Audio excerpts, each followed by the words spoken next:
It will stop when when you seek help, when you meet the professionals who will acknowledge what you're going through.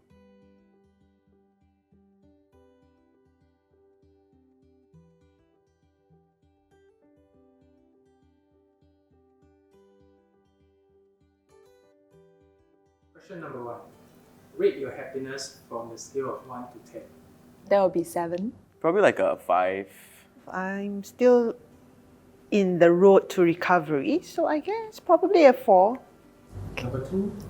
What are some things that make you sad?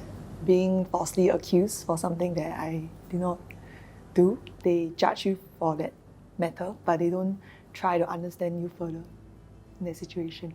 People, human beings in general, because so far if like my interactions with animals has been great. The fear of abandonment, the fear of being rejected, and just labeled or stigmatized by the society. Yeah, and when people just don't listen to you, it's like you feel like you have to bottle things up just to conform to society or the norms, or I guess make other people happy but yourself. On the other spectrum, what are some things that make you happy? For me in general, I like to hang around with my friends, being around with my family, because like for some of my friends, I get to be who I am and they accept me for who I am. Painting and just being able to sing out loud in a space where nobody can judge me, aka the toilet. Yeah. Being around with my son makes me happy because he's the only person who loves me for who I am. I'm a foodie. I love to go cafe hopping. Yeah. Now it's time to review your names, Mm-hmm. your age, what you do, and what you're struggling with. My name is Cassandra. I'm 27 this year. I'm a food technologist. So I'm actually struggling with a bit of like an identity issue, finding myself. And sometimes I feel depressed at some moments in my life.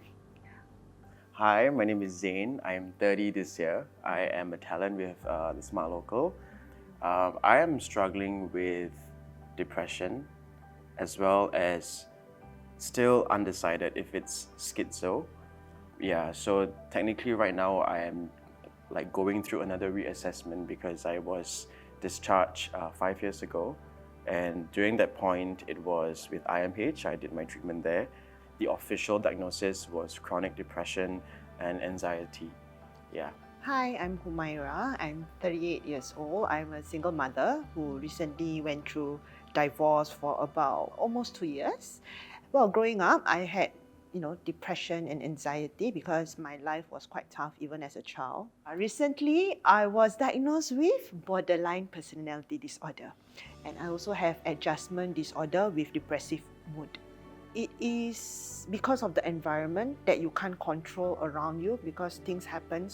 Every time when I had painful breakups, rejection or divorce. So I've been that cycle. Like I had a boyfriend breakup. After that, I had a fiance, almost to marry. After that, we called off the engagement. And recently, I got married, and now I got divorced. So can you see there's a pattern of behavior, and because of the environment around me, it makes me more depressed and anxious, and that's the lowest point. I'm currently at the lowest point of my life.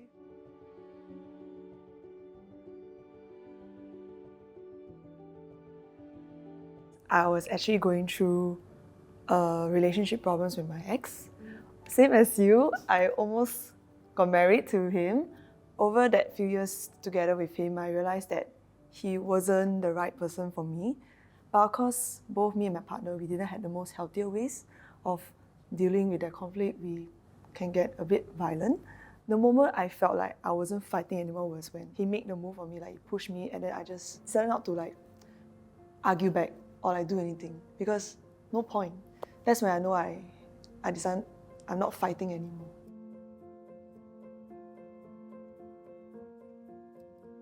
I think for me, I discovered it quite at a very young age because I was 20 at that point in time. I went through like a lot of dark moments with myself because of certain traumatic experiences that I that I went through, and I just kept it in to a point where it came down to this particular night where I told myself, I've had enough. I am ready to leave this world. I do not want to exist. So it was downhill to a point where I actually committed it. So basically, I was told to go through the program at IMH, and that is my first exposure to, what is seeing a psychiatrist is like. At that point in time, it felt like everybody was out to get me. Yeah, so I went through treatment, and that's when they recommended me art therapy. So because I refused to speak, so they got me to paint and draw instead. Till I reached a point where it was just last year where I told myself, you know what, this can't go on. I need to reopen my case again. I need to get another reassessment because I'm starting to get back into my old ways, and I can see it happening already. I can relate to that point because I believe like you should be around people that embrace the good in you, Yeah. bring out the best in you. And even like, I relate to your problem in the sense, when I was in a relationship with my ex, I felt like, yes, he was a good boyfriend, fiance, like any partner would do. But it's just, because of our personality, it clashes. I felt like this relationship brought the worst in me, and also probably for him. I had depression and I think anxiety when I was 12 because my father passed away when I was 12. Just entered secondary school because my mom was a single mother. So basically, I'm always being neglected, and because she has to work, right? And left alone. I was brought up by my grandparents, so I think I had deaths also. Back then was not just my father, my grandfather, as well as my grandmother. So when I was at 15, when she passed away, so all those close ones loved me, right? They passed away, so I had depression quite bad. Well, I guess probably I didn't have that man figure or that father figure in my life, so I was like dependent, of course, on that spouse or partner, right? I don't have that kind of self-harming in sense that to end myself. It's just that I would need to feel the pain, like the pain emotions. I need to feel it outside. I think growing up, I didn't have your parents being so expressive their love towards you. Like that tough love, lor. A lot of times I kept my problems to myself. What we need the most is something that we don't usually get, and that is like the support from people around. So because my friends, they were honest with me. They said, you know what, like we know you have this history and this background, but we are always afraid to hang out with you because we feel like we are always constantly stepping on eggshells. So it was also hard for me to understand that because from their point of view, they want to be there, but they do not know how to be there or how to support.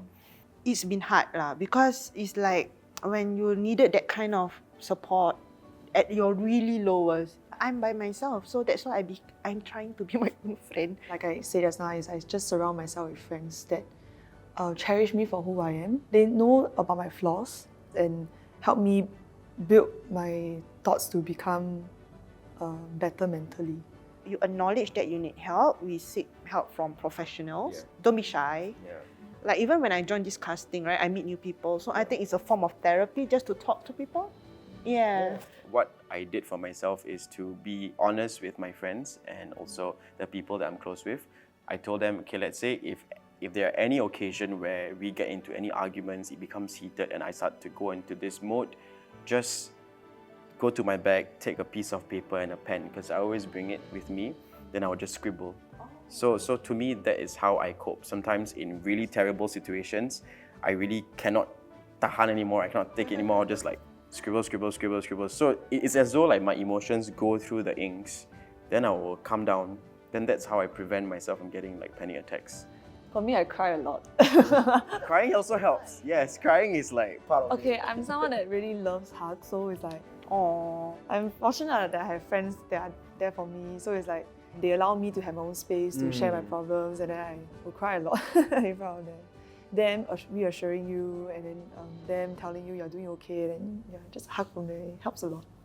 like doing sports, like probably boxing, Muay Thai. Oh yes. Like, Yes. Yes. just to vent out the anger. Still learning, probably, taking all the strategies you all shared, maybe we can learn from each other. Yeah. Now that we have all these things you do to help you with your struggles, what do you see at the end of the tunnel? It will stop when you seek help, when you meet the professionals who will acknowledge what you're going through. And when you do, they will tell you that it will never stop. It will continuously be within you, but the difference is how you maintain like that level of awareness of what's happening to you, how you're thinking about certain situations, and then the things they will teach you. And I feel like the end goal for me would be to better understand my body, to better understand perhaps how to react. Hopefully in the near future that I'm able to self-love myself. I want to be an advocate also for people like me, single mother and with mental health, From these experiences I have, I understand a bit more about myself, how I in future handle such situations with people. Yeah. So the end goal is being more self-aware, knowing what are the problems you have, and just recognize that these problems are okay. It's gonna come back time to time, and you just find the answers to dealing with it. Yeah. You guys have any final thoughts, encouragement for others, for yourself also? Ignore the labels, despite whatever our labels are, our diagnosis, love yourself. That's the most important thing. I know it's a bit cliche. I feel it's important not to ignore all these crucial moments in your life where you're going through tough times, and then don't overlook it. It's important to check in with yourself. And I think for those of you who maybe have friends who are dealing with mental health issues, right, just bear this in mind that they are stronger than you think they are. Yes, I agree. Thank you for watching this video. If you are struggling with depression, you are not alone. Speak to a loved one or a friend about it. Or professional help is also always available. Check out the description box below for community mental health services near you.